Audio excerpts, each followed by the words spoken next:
Ang delikado talaga yung narco state tayo. Yung pinagsimulan ni Duterte tsaka nila Bato, lahat yan, useless kasi naka-recover. Putang ina yan, naka-recover. Delikado tayo, hindi ka makakatapos. Mayayari tayo lahat. Revolusyon ang aabutin natin kasi nagagalit na yung tao So, pinili niya ni Pangulong Duterte na umattend dahil gusto nila ipakita sa inyo na sa ganyang age niya, tumatayo siya para sa kapakanan ninyo. What's up mga kababayan? News That Matters here. Dito sa video natin ngayon ay ating panoorin o pakinggan itong mga nagbabagang balita mga kababayan. Wika ni Kadado na panahon na para patalsikin itong si Bongbong Marcos mga kababayan. Lalo na't ang mga Duterte, partikular na nga itong si FPRRD at BP Sara ay gumagawa na ng hakbang para bigyang doubt ang taong bayan sa kung anong nangyayari ngayon. Nabukas mga kababayan dadalo nga itong si FPRRD sa huwad na committee. Ang misyon hindi pahiyain ang Quadcom, kundi buksan ang kaisipan ng sambayanang Pilipino. Nawika nga nila wag na magtulog-tulugan na, wag na magpansit-pansitan pa. Dahil madami na masyado ang ating kalaban tulad ng mga kongreso, senado, politiko, mga nasa loob ng Malacanang, mga trolls, at pati ito ngayong mga adik, malaki man o maliit nagiging kalaban na ng mga Duterte na siya namang kakampi ng mga bangag na administrasyon. Grabe naman talaga. Pero bago ang lahat mga kababayan, huwag niyo po sana nakalimutan mag-like at subscribe para updated ka sa mga uploads ko araw-araw. At yun na nga mga kababayan, dagdag pa nga ni Sir Dado na pati ngayon ang mga PNP at mga ilang nasa AFP nababayaran na o nasusuhulan ng bangag na administrasyon. Kung kaya napakadelikado nito sapagkat tila'y hinahawakan sa leeg nila Tambali Zabonget ang ating mga kasundaluhan upang sila ang maghari sa matagal na panahon. Grabe naman talaga. Kung kaya naman hindi ko na patatagalin pa, heto na ang buong video. Kinakailangan pa ba ng given? Dagdagan pa ba ng ilang bilyon pa na makukurakot? Ilang sakuna pa? Ilang Pilipino pang mamamatay? Ilang pang sumisigaw na kawawa naman kami? Kinakailangan pa ba ng ganon? Kasi kung sige, ganon pa, sige. Papatak lang yung metro ng taxi, we will pay higher. We will pay higher. Higher price ng corruption, mas maraming mananakaw, mas lalakas sila, mas maraming mamamatay. Ang mas dangerous, mas magkakalat ang droga. Ang delikado talaga yung narco state tayo. Yung pinagsimulan ni Duterte tsaka nila Bato, lahat yan, useless kasi naka-recover. Putang ina yan, naka-recover. Kaya nga, kung magkaroon tayo ng RevGov, tapusin natin lahat yan. Full of nation approach, tapusin natin. There will be purging, pero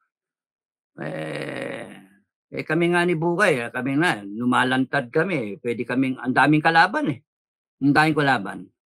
Congress, Senate, mga politiko, Malacanang, mga PNP, and some AFP, daming kalaban, and now pati drug syndicate, kalaban Pwede kaming tirahin anytime.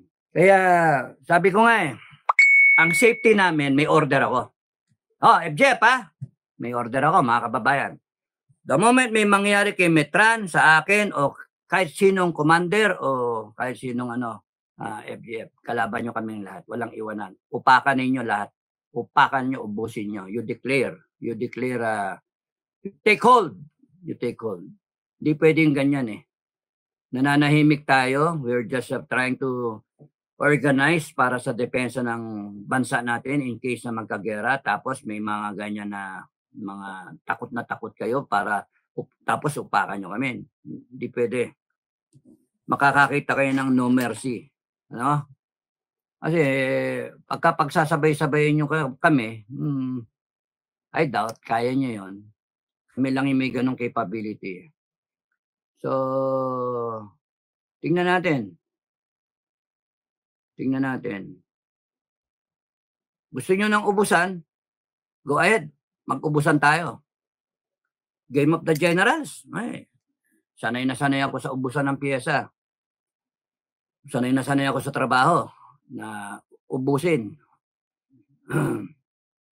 Kaya wag kayong mananakot Kaya Bongbong Marcos, ang advice ko sa iyo, kayo pwede ba yung mga nakapaligid kay Bongbong, i-advise mo, Mr. President? Delikado tayo, hindi ka makakatapos. Mayayari tayo lahat. Revolusyon ang aabutin natin kasi nagagalit na yung tao. Hindi niyo pwedeng takutin yung tao.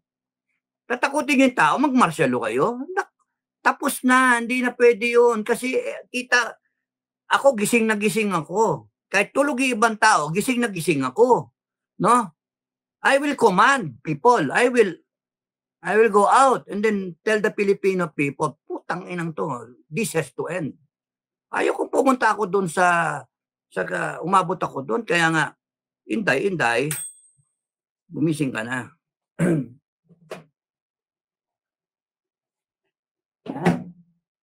Yung musok. Pasok.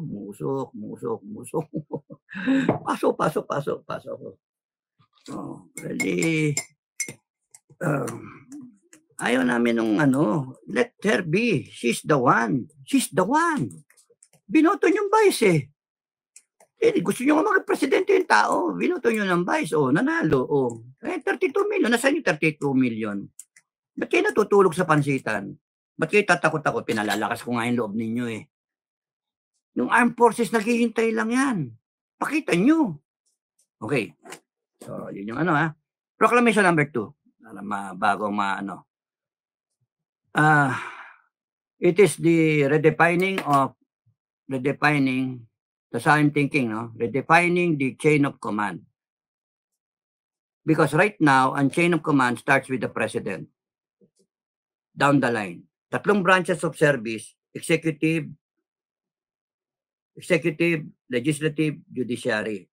Pero kahit 3 branches of service na supposed to be may exempted. Okay.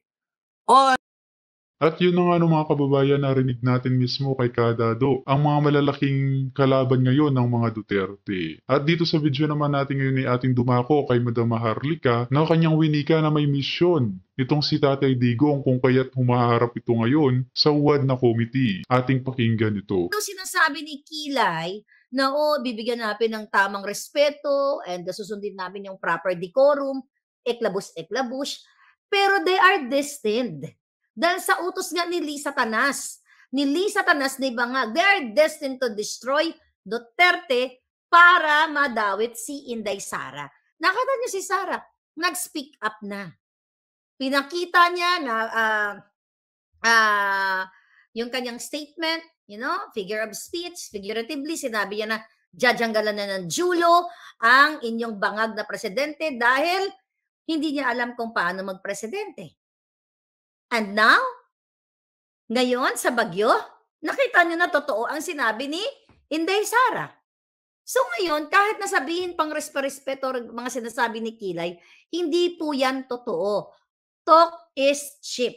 Kunwari lang yan na mga buwakan ng inang senador at mga kongresista na yan na kunyari bibigyan nila ng respeto ang Pangulong Duterte. The moment pa lang na pumapayag sila, na ilang buwan na yan nila sinasabi, na natin si Duterte, papuntahin dito, magtestigo, mag-resource person, ganito, ganyan. Sana harapin niya yung ICC. Kita niyo pa lang yung ICC na yan, wala na tayo dyan, di ba? Pero bakit naratibo nila ang ICC na yan? Sino ang author niyan? ng ICC na yan at yung pagpapatawag kay Pangulong Duterte?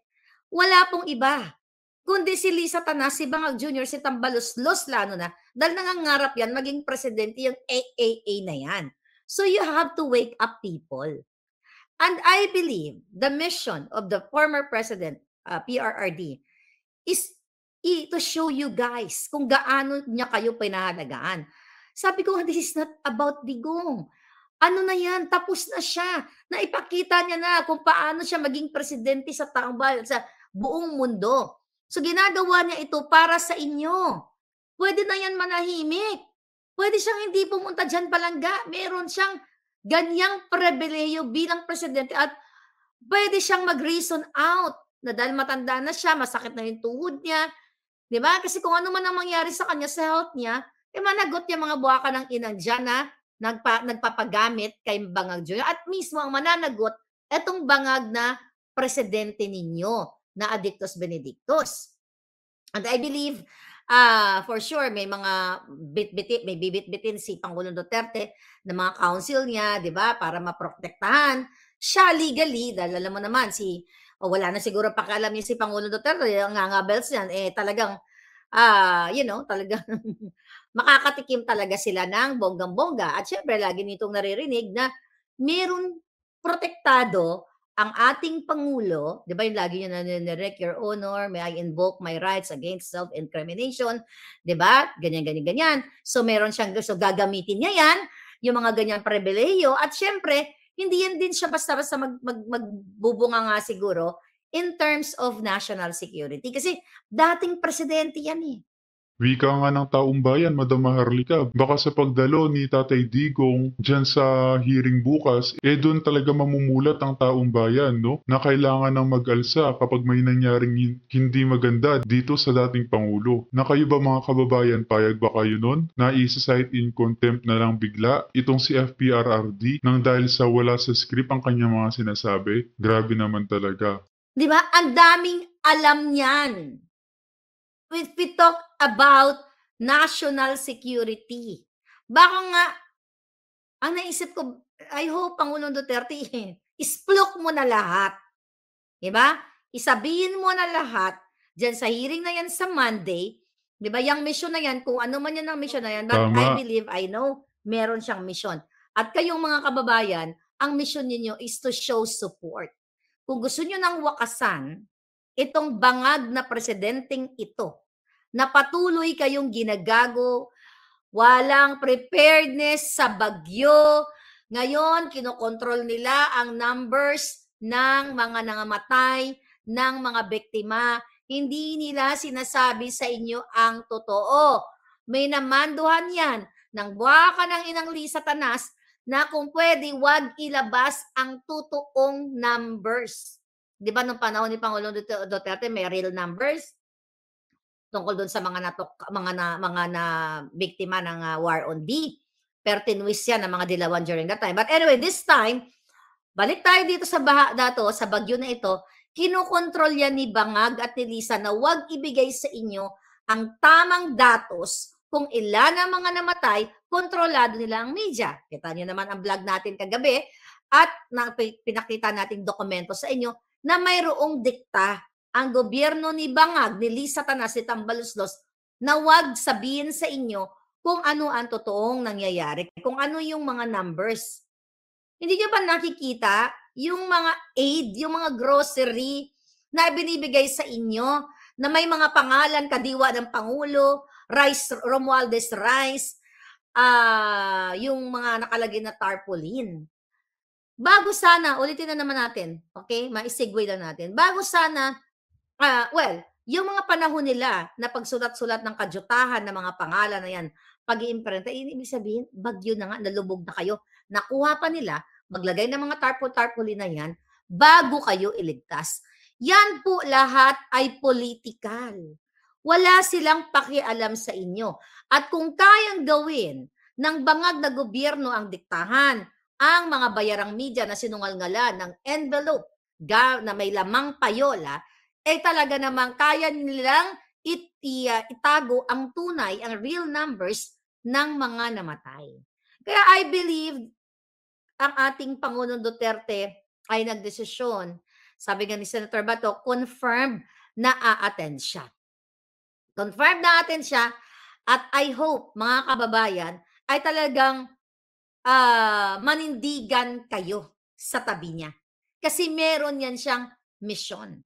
At naaaning sila Bangag Jr. Akala nila, baka mamaya buong Mindanao, nandyan dyan. Buong Davao, buong Luzon, Visayas. You'll never know. Diba? Maniwala kayo sa ating mga puting ahas. Dahil never silang pumalpak.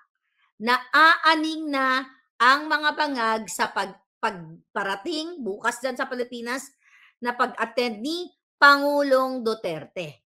Kasi ipapakita yan ni Pangulong Duterte ang totoong, wala naman siyang pagkukubli actually, kung paano ang pagtirada niya sa mga bataan ni Lisa Tanas. You know how Pangulong Duterte to communicate, di ba? yung kanyang mga pananalita. Okay? Pero again, the media ay silyado ang mga bunganga nila at may script na rin sila kung paano ang spin, paano ang soundbite na ipapalabas sila para sirain ang Duterte, ang Tatay Duterte, para mag-reflect kay Inday Sara. Kasi ang intensyon ng WAD committee na yan Grabe. ay ang interes ng mga bangag. At ang intensyon, ang mission ni Pangulong Duterte, it's not about his interest. Wala nang interest yan, mga kababayan. Believe me. Nakita nyo naman kung paano kayo depensahan ng Pangulong Duterte. Paano niya tuliin hindi pala natuli. Sino ito? Sino yung napakayaman na si Ponyeta? Yung tutuliin niya. Sino nga pangalan nun? May-ari ng SM. Lucio-Tan. Okay? Si Lucio-Tan. SM ba yun niya? Natutuliin niya. Okay? Tutuliin niya kapag hindi nagbayad ng taxes. So dito makikita mo, makikita natin dito sa Senate at sa Congress, pero ang una niya pupuntahan is Senate, kung sino ang mga kakampi ni Pangulong Duterte. Dito mo makikita sa Q&A, dito sa pagtatanong doon sa kanya kung sino yung magkikiss ass or sino yung maninindigan o sino yung magpapanggap. Mararamdaman nyo to bukas. Okay? Correct. Mararamdaman nyo kung ang Quad Committee sigurado naman kung todo atake yung mga yan. Kasi yan yung mission nila. Pero makikita natin sa Senate kung sino talaga ang tatayo sa kanya bilang kaalyado niya dahil maganda yung ginawa niya or sino yung magpe-play safe. Diba? Kung sino ang kakampi ni Liz Satanas dahil mga kababayan, bawat galaw ng mga tiwali sa Kongreso ay sinungal-ngalan ni Liz Satanas ng pera ng bayan. Nakakaawa kayo kung hindi kayo maninindigan. Sabi ko nga, itong Duterte, si Pangulong Duterte, marami niya na umattend dahil gusto niyang ipakita sa inyo. Okay? Nawala dun sa isa. So, pinili niya ni Pangulong Duterte na umattend dahil gusto nila ipakita sa inyo na sa ganyang age niya, tumatayo siya para sa kapakanan ninyo.